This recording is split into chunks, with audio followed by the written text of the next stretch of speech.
भेदिये और सारस की कहानी। एक जंगल में एक दुष्ट और लालची भेदिया रहता था। एक दिन उसने एक हिरण का शिकार किया। शिकार के बाद पर वह अपने लालच पर नियंत्रण नहीं रख पाया और जल्दी जल्दी उसे खाने लगा। इस जल्दीबाजी में एक हड्डी उसके गले में अटक गई। हड्डी अटक जाने पर वह बहुत परेशान हो गया।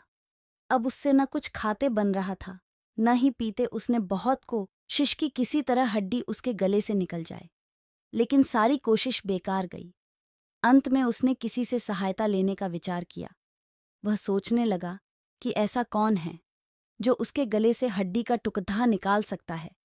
कुछ देर सोचने पर उसे सारस का ध्यान आया। सारस की लंबी गर्दन और चोंच थी। वह उसके मुंह में अपनी चोंच घुसाकर आसानी से हड्डी निकाल सकता था।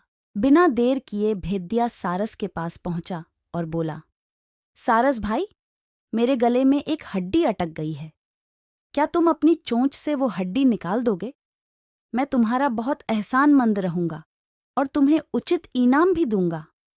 सारस पहले तो भेदिये के मुंह में अपनी चोंच डालने से डरा, लेकिन बाद वे उसे भेदिये पर दया आ गया और वह तैयार हो गया।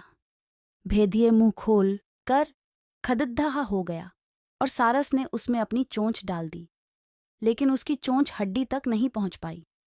तब उसे अपनी आधी गर्दन भी भेदिये के मुंह में घुसानी पड़ी। सारस की गर्दन मुंह में जाते ही लालची भेदिये के मन में लालच जागने लगा। उस सोचने लगा कि यदि मैं इसकी लजीज गर्दन को चबा पाता तो मजा आ जाता, लेकिन उस समय उसे अपने गले में फंसी हड्डी निकलवानी, इसीलिए वह मन मार कर रह गया। कुछ ही देर में सारस ने उसके गले से हड्डी निकाल दी।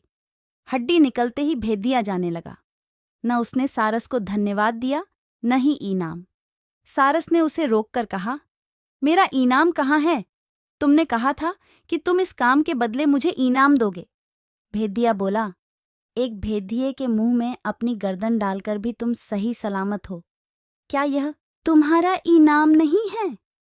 इतना कहकर भेदिया चला गया और सारस मुंह लटकाकर खद्धा रह गया।